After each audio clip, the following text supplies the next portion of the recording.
அனைவருக்கும் வணக்கம். நாங்கள் இன்றைக்கு எக்ஸலில் பார்க்க போகிறது லெம்டாவோட ரிகர்சிவ் மெத்தட்டை பற்றி. ஸோ இதில் லெம்டாவோட ரிகர்சிவ் மெத்தட் என்னென்னு சொன்னால், குறிப்பிட்ட ஒரு வேலையை நாங்கள் குறித்த ஒரு செல்லுக்குள்ளே இருக்கிற டேட்டாவுக்கு செக் பண்ணுறதுக்கு அல்லது மீண்டும் மீண்டும் செக் பண்ணுறதுக்கு பாவிக்க முடியும்.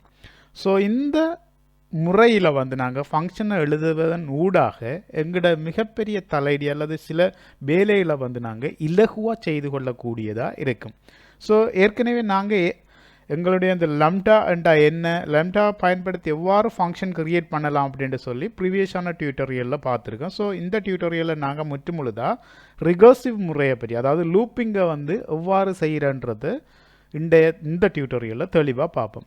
உதாரணமாக எடுத்துக்கொண்டீங்கன்னு சொன்னால், இப்போ நான் இங்கே ஒரு டேபிளை எடுத்துருக்கிறேன்னு சொன்னால், இப்போ நேம் என்று சொல்லி போட்டு நேம் லிஸ்ட்டை எடுத்துருக்கிறேன். எனக்கு இங்கே இருக்கிற கேள்வி என்னென்னு சொன்னால், இப்போ ஃபர்ஸ்ட் நேம் அதே போல் டைட்டிலுக்கும் இடையில் டாட் இருக்குது, அதே போல் ஃபர்ஸ்ட் நேமுக்கும் லாஸ்ட் நேமுக்கும் இடையில் டாட் இருக்குது.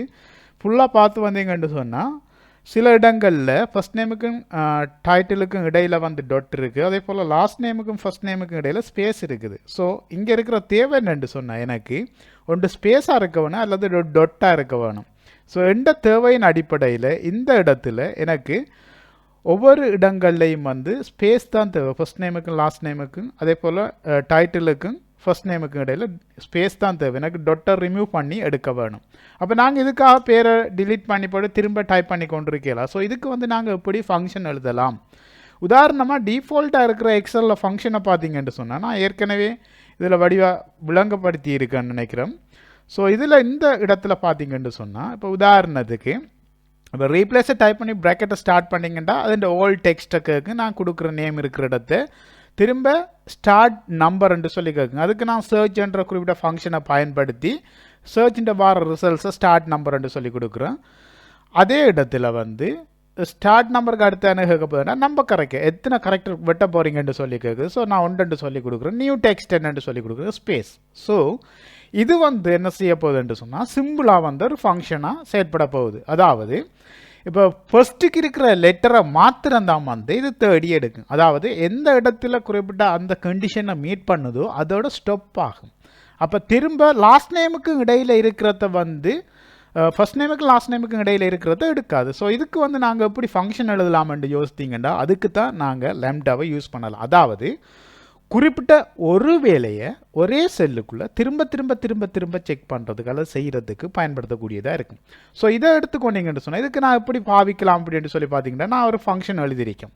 ஸோ இதை சொல்கிறது ஏற்கனவே நான் எழுதின ஃபங்க்ஷனை பார்க்க போகிறீங்கன்னு சொன்னால், இப்போ இந்த இடத்துல பார்க்கலாம் என்னென்னு சொன்னால், இங்கே எழுதியிருக்கேன். அதாவது இப்போ இந்த ஃபங்க்ஷனில் தெளிவாக விளங்கிக் கொள்ளக்கூடியதாக இருக்கும். லெம்டாவுக்கு உள்ள நாங்கள் எங்களுக்கு தேவையான அளவுக்கு வேரியபிளை டிக்ளேர் பண்ணிக்கொள்ளலாம். அதாவது 255 வரைக்கும் மேக்ஸிமம். ஸோ இதில் நான் ஃபர்ஸ்ட்டுக்கு என்ன செய்திருக்கேன்டா, ஃபுல் நேம் அப்படின்ட்டு சொல்லி போட்டு ஒரு வேரியபிளை டிக்ளேர் பண்ணிக்கேன். என்னத்துக்குன்னு சொன்னால், குறிப்பிட்ட ஒரு செல் அட்ரஸ்னா அல்லது குறிப்பிட்ட ஒரு ஏரியாவை செலக்ட் பண்ணி கொடுக்குறதுக்கு இந்த இடத்துல ஒரு செல் அட்ரஸ். அடுத்த ஒரு வேரியபிளை டிக்ளேர் பண்ணிக்க என்னத்துக்குன்னு சொன்னால், லுக்அப் கரெக்டர் அப்படின்ட்டு சொல்லி போட்டு. ஸோ இது என்னத்துக்குன்னு சொன்னால், நாங்கள் ஏதாவது ஒரு கரெக்டரை இப்போ பாயிண்ட் பண்ணுவோம். உதாரணமாக தேட போகிறோம்னு சொன்னால் குறிப்பிட்ட ஒரு செல்லுக்குள்ளே அந்த கரெக்டரை டிஃபைன் பண்ணுறதுக்காக இந்த வேரியபிளை டிக்ளேர் பண்ணியிருக்கோம். அடுத்ததாக ரீப்ளேஸ் கரெக்டர். அதாவது என்ன செய்கிறேன்னு சொன்னால், அந்த இப்போ தேடுற கரெக்டர் உள்ள இடத்துல இன்னும் ஒரு கரெக்டர் நாங்கள் ஆட் பண்ண போகிறோம். ஸோ அந்த கரெக்டரை இது என்ட பண்ணுறதுக்காக ஃபங்க்ஷனுக்குள்ளே ரீப்ளேஸ் கரெக்டர் அப்படின்னு சொல்லி போட்டு 3 வேரியபிளையும் நான் டிக்ளேர் பண்ணியிருக்கேன். ஸோ அடுத்த ஃபங்க்ஷன் சொல்கிறேன் என்னென்னு சொன்னால், இஃப்ன்றதை போடுறோம். குறிப்பிட்ட இந்த லுக்அப் கரெக்டருக்கு சமனாக எம்டியாக இருக்குமாக இருந்தால் ஃபுல் நேமுக்குள்ளே என்ன இருக்கோ அது அப்படியே வரணும்னு சொல்லி சொல்கிறோம். திரும்ப இன்னும் ஒன்று கமா வச்சுது. அதாவது இது எங்கே சொல்கிறேன்னு சொன்னால், வேல்யூ ட்ரூவுக்குள்ளே வேல்யூ ஃபால்ஸுக்கு என்ன செய்ய போகிறோம்னு சொன்னால், இன்னும் ஒரு ஃபங்க்ஷனை கால் பண்ண போகிறோம். ஸோ இந்த ஃபங்க்ஷன் ஏற்கனவே இல்லை, நான் இந்த இடத்துல தான் க்ரியேட் பண்ணுறோம். அப்போ இந்த இடத்துல நாங்கள் க்ரியேட் பண்ணுறதால என்ன செய்யணும்னு சொன்னால், இந்த ஃபங்க்ஷன் நேம்லேயே உங்களோட லெம்டாவை ரன் பண்ண போகிற ஃபங்க்ஷன் நீங்கள் க்ரியேட் பண்ண வேண்டியிருக்குங்க. ஏன்னு சொன்னால், இந்த ஃபங்க்ஷன் எங்கே ஐடென்டிஃபை பண்ணப்படும் என்று சொன்னால், இந்த ஃபங்க்ஷனை நீங்கள் ரன் பண்ணும் பொழுது தான். அப்போ இந்த ரன் பண்ணும் பொழுது ஐடென்டிஃபை பண்ணப்படுறதுக்காக அந்த ஃபங்க்ஷன் நேம், அதாவது இந்த ஃபங்க்ஷனை நீங்கள் க்ரியேட் பண்ண வேண்டிய அவசியம் எக்ஸலில் இருக்குது. ஸோ இந்த இடத்துல நான் சொல்கிறேன், ரீப்ளேஸ் எனி என்ற ஒரு ஃபங்க்ஷனை டிஃபைன் பண்ணுறேன். அந்த ஃபங்க்ஷனுக்குள்ளே ஏற்கனவே எக்ஸலில் இருக்கிற சப்ஸ்டிடியூட்டை பாவிக்கிறோம். சப்ஸ்டிடியூட்டுன்ற டெக்ஸ்ட்டாக வந்து ஃபுல் நேமை சொல்கிறோம். அதே போல் ஓல்டு டெக்ஸ்ட்டுக்கு நான் இன்னும் ஒரு ஃபங்க்ஷனை பாவித்து குறிப்பிட்ட இந்த லுக்கப் கரெக்டர், அதாவது லெஃப்ட்டுக்குள்ளே வந்து என்ன செய்கிறேன், டெக்ஸ்ட்ன்ட்டு சொல்லி கேட்குது. டெக்ஸ்ட்டுக்கு சொல்கிறோம் லுக்கப் கரெக்டருக்குள்ளே பேரண்ட்டு சொல்லி, நம்ம கரெக்டர் சொல்கிறோம் ஒன்னுட்டு சொல்லி. ஏன்னு சொன்னால் இப்போ லெஃப்ட் வந்து என்னத்தை பார்க்கமாட்டா, லுக்கப் கரெக்டருக்குள்ளே நாங்கள் என்னத்தை கொடுக்குறோமோ, உதாரணத்துக்கு டொட்டை கொடுத்தோம்னு சொன்னால் டொட்டுன்னு சொல்லி பார்க்கும். ஸோ இதில் நம்ம கரெக்டர் வந்து எத்தனையாக எடுக்க வேணும், லெஃப்ட் வந்து ஒன்றாக எடுக்க வேணும். அப்போ இதில் வந்து சொல்ல போகுது சப்ஸ்டிடியூட்டுக்கு வந்து நம்பர் 1 அப்படின்ட்டு சொல்லி திரும்ப ரீப்ளேஸ் கரெக்டர், அதாவது இப்போ சப்ஸ்டிடியூட்டுண்ட வந்து நியூ டெக்ஸ்ட்டாக வந்து என்னத்தை கொடுக்க போகிறோம்டா ரீப்ளேஸ் கரெக்டர். ஸோ என்னத்தால் ரீப்ளேஸ் பண்ண வேணும்னு சொன்னால் இந்த நீங்கள் ரீப்ளேஸ் கரெக்டர்ன்ற வேரியபிளுக்குள்ள என்ன டேட்டாவை என்ன பண்ணுறீங்களோ அதை கொடுக்க வேணும்னு சொல்லி சொல்கிறோம். அல்லது இங்கே கமா வைக்கிறேன், இங்கே கமா வைத்து என்ன செய்கிறேன்னு சொன்னால் திரும்ப இன்னும் ஒரு வேலையை செய்ய சொல்கிறோம். அதாவது ரீப்ளேஸ்ன்றதுக்குள்ளே வந்து நாங்கள் 3 ஃபங்க்ஷன் எழுதலாம். என்னென்னா ரீப்ளேஸ் என்ற ஃபங்க்ஷன் வந்து இங்கே என்ன நடக்குதுன்னு சொன்னால் முதலாவது சப்ஸ்டிடியூட்டை பாவிக்கிறேன், ரெண்டாவது ரைட். ஸோ ரைட்ன்ற இன்னும் ஒரு ஃபங்க்ஷனை பாவித்து என்ன செய்கிறேன்னு சொன்னால் லுக்கப் கரெக்டர் பேர், லுக்கப் கரெக்டருக்குள்ளே இப்போ நான் ஃபர்ஸ்ட்டுக்கு வந்து என்ன செய்கிறேன்னு சொன்னால் லுக்கப் கரெக்டர்ன்னு சொல்லி நம்ம கரெக்டருக்கு வந்து லெங்தை கொடுக்குறோம். ஸோ இங்கே லெங்த் என்னவா இருக்க போகுதுன்னு சொன்னால் ஃபர்ஸ்ட்டுக்கு வந்து லென் வந்து செக் பண்ண வேணும் என்னத்தான்னு சொன்னால் லுக்கப் கரெக்டர்ஸ், அதாவது லுக்கப் கரெக்டர்ஸ் எத்தனை இருக்குன்னு சொல்லி லெங்தில் இருக்கிறத செக் பண்ண வேணும். ஸோ இதுதான் வந்து நான் ரெண்டாவது வேரியபிளுக்குள்ளே கொடுக்க போகிற செயற்பாடாக இருக்கும். ஸோ அப்போ இந்த லுக்கப் கரெக்டருக்குள்ளே இருந்து வார மொத்தத்தில் -1 சொல்லி கொடுக்கணும். அப்போ இதெல்லாம் வந்து நான் என்ன செய்கிறேன்னு சொன்னால் அந்த டொட்டை வந்து இப்போ உதாரணம் என்ன டொட்டுன்னு சொல்லி கொடுக்க போகிறேன், டொட்டை இல்லாமல் செய்கிறோம். அடுத்ததாக வந்து என்ன செய்கிறேன்னு சொன்னால் இந்த ரீப்ளேஸ் என்ற ஃபங்க்ஷனுக்கு அடுத்த செயற்பாட்டை கொடுக்குறோம் ரீப்ளேஸ் கரெக்டர்ன்னு சொல்லி. அப்போ ரீப்ளேஸ் கரெக்டருக்குள்ளே என்ன கொடுக்கப்படுதோ அதுதான் கடைசியில் வர வேணும்னு சொல்லி. ஏன்னு சொன்னால் இங்கே ப்ராக்கெட்டை ஸ்டார்ட் பண்ணி க்ளோஸ் பண்ணுறேன் ஸ்ட்ரைட்டாகவே. இந்த ரீப்ளேஸ் கரெக்டருக்குள்ளே வந்து நாங்கள் இங்கே ஏதாவது டேட்டாவை டிஃபைன் பண்ணோம்னா அந்த டேட்டா தான் வரும். ஆகவே நாங்கள் ஃபங்க்ஷனை பயன்படுத்தக்குள்ள அந்த ஃபங்க்ஷனுக்குள்ளே வரப்போகிற கரெக்டர் தான் வந்து எனக்கு வர வேணுன்றதுக்காக இங்கே நாங்கள் ப்ராக்கெட்டை ஸ்டார்ட் பண்ணி என் பண்ணி விட்டோன்னு சொன்னால், அதாவது இந்த ப்ராக்கெட்ஸுக்குள்ளே நாங்கள் டேட்டாவை இந்த இடத்துல டிஃபைன் பண்ணாமல் விட்டோம்னு சொன்னால் நாங்கள் ஃபங்க்ஷனை பாவிக்கும் பொழுது கொடுக்கப்படுற டேட்டாவை இலகுவாக எடுக்கும். ஸோ இந்த இடத்துல என்ன செய்கிறேன்னு சொன்னால் முதலாவதாக குறிப்பிட்ட இந்த ரீப்ளேஸ் எனக்கு ப்ராக்கெட்டை க்ளோஸ் பண்ணுறோம், திரும்ப எஃப்க்கு திரும்ப லம்டாவுக்கு ப்ராக்கெட்டை க்ளோஸ் பண்ணிவிட்டு இந்த இடத்த நான் என்ன பண்ணி விட்டேன்னு சொன்னால் ஆட்டோமேட்டிக்காக என்ன செய்ய போதுண்டா எனக்கு இங்கே ஒரு எரர் மெசேஜ் சொல்லும் கல்க் அப்படின்னு சொல்லி, அப்போ கால்குலேஷனை கொடுக்க சொல்லி. ஸோ இதுக்கு நான் என்ன செய்யிருக்கேன்னு சொன்னால் ஏற்கனவே ஃபங்க்ஷனை க்ரியேட் பண்ணியிருக்கேன். ஸோ இந்த ரீப்ளேஸ் என்ற ஃபங்க்ஷனை க்ரியேட் பண்ணி இப்போ ஏற்கனவே நாங்கள் லெஃப்ட்டை அதாவது ரீப்ளேஸ் எக்ஸலில் இருக்க நார்மல் ஃபங்க்ஷனை பாவித்து இங்கே விடையை கண்டிருக்கேன். ஸோ இதுக்கு வந்து என்ன செய்யுதுண்டா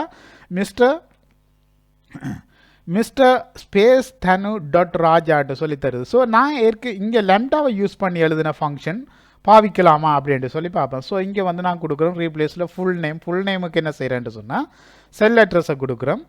திரும்ப வந்து கமா வச்சேன்ட்டு சொன்னால் என்ன கேட்க போகுது lookup character. So lookup character வந்து எனக்கு என்னவாக இருக்கணும் டபுள் கொட்டேஷன் மார்க்குள்ளே கொடுங்க நீங்கள். நான் இப்போ டபுள் கொட்டேஷன் மார்க்குள்ளே டொட்டை கொடுக்குறோம். திரும்ப கமா வச்சேன்ட்டு சொன்னால் ரீப்ளேஸ் கரெக்டர். ஸோ அதையும் டபுள் கொட்டேஷன் மார்க்குள்ளே ஸ்பேஸ்ன்ட்டு சொன்னால் ஸ்பேஸை டபுள் கொட்டேஷன் மார்க்கில் கொடுத்துட்டு இப்போ ப்ராக்கெட்டை க்ளோஸ் பண்ணி என்ன பண்ணுங்க. இப்போ பார்த்தீங்கன்னா ஈஸியாக பிளைம் கொள்ளக்கூடியதாக இருக்குங்க ரிசல்ட்ஸ் என்ன வருதுன்ட்டு சொல்லி. ஸோ அப்போ இந்த ரீப்ளேஸ் என்ற ஃபங்க்ஷன் ஒர்க் பண்ணுதுங்கிற தேவைக்கேற்ற மாதிரி இங்கே இருக்கிற 2 டொட்டையும் வந்து இல்லாமல் செய்திருக்கு. அப்போ உங்களுக்கு இலகுவாக விளையும் கொள்ளக்கூடியதாக இருக்குங்க. இதுக்குள்ளே வந்து இப்போ பார்த்தீங்கன்னு சொன்னால் 2 டாட் இருக்குது. ஆனால் இப்போ இந்த இடத்துல இங்கால வந்து இப்போ நாங்கள் ஃபங்க்ஷன் எழுதுன இடத்துல பார்த்தீங்கன்னு சொன்னால் அந்த 2 டொட்டையும் ரிமூவ் பண்ணிவிட்டு அந்த 2 டொட்டுக்கும் இடையில் வந்து ஸ்பேஸை தந்துருக்கு. இப்போ உதாரணமாக நான் ஸ்பேஸுக்கு பதிலாக எனக்கு ஸ்பேஸ் தேவையில்லை அண்டர்ஸ்கோர் தேவைன்னு சொன்னால் நான் இந்த இடத்துல அண்டர்ஸ்கோரை இப்படி டைப் பண்ணிவிட்டு என்ன பண்ணேன்னு சொன்னால் இங்கே வந்து எனக்கு அண்டர்ஸ்கோரை தரும். ஸோ அப்போ இது வந்து இலகுவாக உங்களோட ஃபங்க்ஷன்ஸுகளை அல்லது உங்களோட தேவைகளை நிறைவேற்றக்கூடிய மாதிரியான ஃபங்க்ஷன்களை நீங்கள் க்ரியேட் பண்ணி பாவிக்கக்கூடியதாக இருக்கும். அப்போ இந்த இடத்துல உங்களுக்கு ஆட்டோமேட்டிக்காக விளங்கும் குறிப்பிட்ட ஒரு டொட்டையே தேடுறதுக்கு இந்த லம்டாவில் நாங்கள் எழுதின ஃபங்க்ஷன் வந்து திரும்ப குறிப்பிட்ட ஒரு செல்லுக்குள்ளேயே செயற்படுது. அதால் தான் 2 டொட்டையும் ரிமூவ் பண்ணி இருக்குது. ஸோ அப்போ இந்த இடத்துல இந்த லம்டாவுண்ட ரிகர்சிவ்ன்ட்டு சொன்னால் என்னென்று சொல்லி இலகுவாக விளங்கி இருக்கு அப்படின்ட்டு சொல்லி நான் நினைக்கிறேன். இப்போ உதாரணமாக இன்னும் ஒரு விஷயத்தை நாங்கள் இதில் பார்க்கலான்னு சொன்னால் இப்படி டொட்டுன்னு சொல்லி இருக்கிறது ஓகே. இப்போ இதே போல் வந்து நாங்கள் குறிப்பிட்ட ஒன்றுக்கு மேற்பட்ட கரெக்டர்ஸுகளை உதாரணமாக டொட் இருக்கலாம், அல்லது கமா இருக்கலாம், அல்லது வேறு ஏதாவது ஸ்பெஷல் மார்க்ஸ் இருக்கலாம். ஸோ அப்படியான ஒரு தேவைக்கு நாங்கள் ஃபங்க்ஷன் அப்படியான ஒரு தேவை இருக்குமாக இருந்தால், அதாவது இவ்வாறான சிம்பிள்ஸை எங்களோட கரெக்டர்களுக்குள்ளே இருந்து ரிமூவ் பண்ணி கரெக்டர்ஸை மாத்திர எங்களோட தேவைக்கு ஏற்றவாறு எடுக்க வேணும்னு சொன்னால் அதுக்கு நாங்கள் லேம்டாவை யூஸ் பண்ணி ஃபங்க்ஷன் எழுதலாமா என்று சொல்லி கேட்டிங்கன்னா எஸ். ஸோ அப்படி ஒரு தேவைக்கு நாங்கள் ஃபங்க்ஷன் எப்படி எழுதுறன்றது அடுத்த டியூட்டோரியலில் தெளிவாக பார்ப்போம். ஓகே, நான் நினைக்கிறேன் இன்றைக்கு நாங்கள் இந்த டியூட்டோரியலில் பார்த்த விடயங்கள் தெளிவாக விளங்கியிருக்குன்னு சொல்லி. அப்படி விளங்கலைன்னு சொன்னால் இந்த சேனலில் காணப்படுற கமெண்ட் செக்ஷன் ஊடாக நீங்கள் உங்களோட கேள்விகளை கேட்டு அனுப்பலாம். அதுக்கான விடையனா அதுக்கு அடுத்ததாக வெளியிட போகிற வீடியோவில் நிச்சயமாக சேர்த்துக்கொள்வோம். மறக்காமல் Comtachers என்ற இந்த சேனலை சப்ஸ்கிரைப் பண்ணி அதில் காணப்படுற பெல் பட்டனையும் அழுத்தி வைங்க. நான் அடுத்ததாக வெளியிட போகிற ஒவ்வொரு வீடியோக்களும் உங்களுடைய நோட்டிஃபிகேஷனுக்கு வந்து கிடைக்கும். இந்த சேனலை பார்த்தமைக்கு நன்றி. தேங்க்யூ.